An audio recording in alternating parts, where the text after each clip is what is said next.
Shadow Slave. By Guiltythree. Chapter 1241, Dark Island. Sunny glided through the dark sky above the luminous expanse of softly shining water. The wind was caressing his skin, and tranquil silence ruled the world. If not for the need to pierce himself with the sharp needle over and over again, he would have found the situation relaxing. Of course, there was also the monstrous sea serpent that patiently pursued him, staring at the perfectly black canvas of the night sky with cloudy eyes. He also had to constantly remain on high alert. There was no telling what else could attack him from above. After a while, Sunny let out a sigh. How tiresome. He was starting to miss the days of plummeting into the sky below. At least he had the dead mimic to sit on back then. Now, there was nowhere for him to rest. Sunny continued to fly forward, surrounded by nothing except empty air. He had the Sin of Solace with him instead of Mordred, too. It was really hard to tell which one of them was worse company. What? Have you lost? I strongly protest against this comparison. The apparition glanced at him with contempt, then looked away. Sunny sighed again. Yeah. You are way more handsome than that guy. Sorry. I went too far. The Sin of Solace scoffed, and they continued forward in silence. After a long while, the faint radiance of the flowing water grew a little dimmer. The eastern horizon brightened, and then, the first of the suns appeared from below in a crown of lilac hues. A new day was starting. The soft light suffusing the great river slowly dissipated, and the 7 suns appeared from below the water one after another. Soon, the western horizon was once again wreathed in the crimson flames of dusk. Everywhere else, it was bright day. Sunny stared at the great beast below him with resentment. He was tempted to summon Morgan's warbow and start turning the ancient serpent into a pincushion. Even if the might of his arrows was not enough to pierce the azure scales of the creature, he was sure that they would at least irritate it. Why should Sunny be the only one feeling endless frustration? However, doing so was only going to consume his essence. He wasn't willing to waste it needlessly in a situation where it was impossible to tell what would happen next. Gritting his teeth, Sunny steeled his will and continued flying above the water. An hour went by. Then, one more. Actually, Sunny had no idea if those were really hours. The 7 suns shining above the great river were too bizarre and unreliable to use them for measuring the time. He just guessed how much of it had passed based on intuition, but he could have easily been wrong. In any case, more time flowed past him. Or was it Sunny who was flowing through time? Questions like this were driving him mad. I am really starting to. Sunny suddenly froze and looked at a certain spot on the great river. There, a great distance away, a black dot had finally appeared atop the sparkling water. His heart skipped a beat. Land. He lingered for a moment, then glanced at the long shadow hiding beneath the surface of the water right below him. Then, he changed the direction of his flight slightly and sped up, hoping to reach the black dot as soon as possible. There was no guarantee that finding a place to land would save him from the great abomination. But maybe he would be able to rest, at least. The wind whistled in Sunny's ears as he glided along the current of the great river, moving, perhaps, further into the past. Slowly, the dot grew larger, and he was able to see a few details of what it was. In front of him, still some distance away, was a dark island. The island was not very large, no more than a kilometer across, and consisted entirely of black, weathered rock. It had steep slopes, with deep grooves and twisting fissures running through them. There were vast patches of green moss scattered across the surface of the island, as well as towering outcroppings of something that resembled tarnished silver. The glistening edges were sharp and jagged. Sunny felt a bit of hope. The island was not large, but it was large enough to pose an obstacle for the sea monster. If the abomination wanted to follow Sunny to the surface, it would have to leave the water entirely, and fighting on land would be very advantageous to Sunny. Maybe the ancient serpent would not climb out of the river at all. But even if it did, it would be out of its element. With Sunny, Saint, Nightmare, Imp, and the 5 shadows, maybe they stood a chance of driving the creature away, or even killing it. The Sin of Solace must have grown much stronger, as well. After all, the hideous truth, enchantment of the Jade Blade promised immense power to those who succumbed to its madness. And, judging by how real the sword wraith seemed, Sunny had met quite a lot of the requirements. Plus, Sunny could find clues about the nature of the nightmare on the island. Right now, he was suffering the most from the lack of information. Knowledge was the origin of power, so he couldn't miss a chance to acquire some. Let's hope that the old snake is not going to follow me to land. Sunny removed the heavenly burden from his arm and started slowly descending in the direction of the dark island. The closer he got to it, the more details he could make out. The steep slopes of the island were craggy, with their lower parts encased in silver.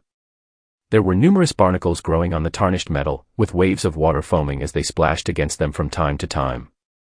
There were also massive chains rising from the water and disappearing in the fissures higher up the slopes. Sunny frowned. N-1. And the island was very strange. That was a given. However, there was something about that strangeness that made him feel uneasy. The monstrous serpent, too, seemed to have grown wary as they drew closer to the weathered hill of dark rock. Sunny's eyes suddenly narrowed. Could it be? He hesitated for a few moments, and then tried to peer through the surface of the island. A split second later, Sunny cursed and hurriedly drove the heavenly needle back into his skin. In the next moment, the island quaked and moved as a titanic head slowly rose from beneath the waves to stare at the ancient sea serpent with a giant, unmoving eye. What Sunny saw beneath the weathered black rock was an ocean of vile darkness, and 2 nodes from where the corruption had spread throughout the whole enormous creature. The entire island was simply the carapace of a colossal great monster. Chapter 1242, Cataclysmic Battle. Sunny stared at the colossal reptilian head that had risen from below the waves. There were streams of water flowing down from it like roaring waterfalls, and brands of tarnished silver encasing it like armor. The monster's eyes were like murky lakes, and its massive beak was like the ram of an oceanic battleship. Of course, there was no vessel in the waking world that could compare with the destructive power of that beak. The thing that Sunny had assumed to be an island was, in fact, the shell of a giant, monstrous black turtle. He froze, stunned by the sheer size of the great monster. And I thought that sea snake was enormous. The sea serpent that had been following Sunny was, indeed, quite large. It was easily larger than the fallen titan Goliath, whom Sunny had killed during the siege of Falcon Scott. However, the creature's body was still only a couple 100 meters long. The monstrous turtle, meanwhile, spanned more than a kilometer in front of it. The serpent looked like a little snake. And yet, it seems undeterred. The azure serpent had risen its head out of the water, too, and was staring at the great monster in front of it with its mad, cloudy eyes. N-1, and the 2 nightmare creatures observed each other. Sunny, meanwhile, was cursing his fate. Damn it. Damn it. I was hoping to step on something solid again. Instead of a safe harbor, he found an abomination that was even more harrowing than the one waiting to swallow him whole. You can still step on that turtle, you know. The Sin of Solace grinned. Sunny spared him a dark glance, then turned to look at the 2 abominations. At that moment, the giant turtle lowered its head a little and let out a low, threatening huff, which sounded like rolling thunder. Water was still flowing off its black scales, and its murky eyes were slowly igniting with dark silver light. It was clearly not happy that another nightmare creature had invaded its territory and disturbed its sleep. The azure serpent stared at it for a few moments more, then turned its snout and threw a deranged gaze at Sunny. What is that old snake thinking? Turn your tail and run, lunatic. Sunny still clearly remembered the ease with which the carapace centurions had slaughtered the carapace scavengers. A monster was much more powerful and deadly than a mere beast, no matter the rank. If the sea serpent had any sense left, it would retreat to avoid angering the black turtle. Which was good news for Sunny. Even though he had not managed to find shelter from the abomination on the shell of the great monster could still rid him of the dreadful pursuer. The turtle did not seem to have noticed Sunny, either. If things turned out well. But, of course, they did not. Despite being much smaller than the great monster in front of it, and presumably much weaker, the azure serpent let out a mad roar and dove into the water, swimming toward the colossal turtle with stunning speed. The giant blades protruding from its back cut the surface of the river and left a trail of white foam in their wake. Sunny was a little startled. Does it want to eat me that bad? The monstrous armored turtle, however, was unfazed. Its giant flippers moved, and it propelled itself forward with surprising speed. Its beak opened, and an indescribable sound exploded from its maw, making the world shake. The calm surface of the great river suddenly turned chaotic and tumultuous, as if in the middle of a raging hurricane. Giant whirlpools formed, powerful enough to swallow alloy vessels whole. Sunny was almost thrown from the sky by the violent force of the abomination's battle cry. Arg! The azure serpent and the black turtle clashed below him, and a tremendous fountain of water suddenly shot into the air. The turtle was much more powerful and deadly, but the serpent was faster. It nimbly evaded the harrowing beak and opened its maw, trying to sink its fangs into the gargantuan scales of the enemy's neck. However, the dreadful fangs simply slid off the tarnished silver encasing it. Sunny lingered for a few moments, awed by the cataclysmic fury of the clash between two great abominations. The forces being siege capital from the face of the world. Shuddering, he imagined what would happen if two such creatures appeared in NQSC. Would the largest city of humanity survive such a catastrophe? It probably would, if barely. The sovereigns might have abandoned Antarctica, but they were bound to do something if the seat of their power came under threat. Bastion and Ravenheart were important, yes, but the northern quadrant was still the heartland of humanity. At least that was what Sunny wanted to believe. What am I thinking about? The waters of the great river were already painted red by blood around the two clashing abominations. Sunny would have loved to watch the azure serpent die, but he couldn't miss the chance to slip away. If he failed to escape from the two great abominations now, he might never get it again. Turning away, he flew forward as fast as he could. Behind him, the world was shuddering, and the water was roaring as it rose in giant waves. Gods! Sunny gritted his teeth and refused to look back. Gradually, the sounds of the titanic battle grew quieter and quieter. And then, he couldn't hear anything at all.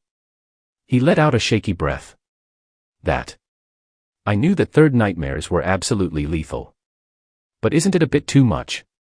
Was he supposed to battle great nightmare creatures as a mere ascended? What kind of perverted logic was that? Suddenly in a somber mood, Sunny sighed and looked at the sin of solace. Unleashed below him. Were probably enough to erase an entire, what do you think? The sword wraith smiled. I think you are going to die of hunger before finding land. Oh. Or you can go fishing in the river and be eaten by the fish instead. There's always a choice. Sunny grimaced. Why did I even ask? He continued to follow the current of the great river, flying north. Into the past. Eventually, the seven suns drowned again, suffusing the water with their light. The sky was black and devoid of stars. The world was silent. Sunny tiredly closed his eyes. Can't sleep. Falling asleep might kill me. He stared at the expanse of softly shining water beneath him, then blinked a couple of times. What the hell? How is this possible? A familiar shadow was hiding beneath the waves below him. The azure serpent was back. There were hints of blood in the water around it, but the damned creature was indeed there, still waiting to devour Sunny. Did it escape from that giant turtle? Struggling to believe in it, Sunny turned around and looked back. Of course, the place where the two abominations had battled was too far away for him to see anything. But he did notice something else. Somewhere out there, upstream, almost too distant to be noticed. A tiny spark of pure white light was glistening above the blush-green, luminous waters. It was hard to notice because of the soft glow of the great river at night, but it was certainly there. Sunny held his breath for a moment. I shouldn't get my hopes up. Right. He slowed down, and then came to a halt. The sin of solace stopped, too, looking at him with a detached expression.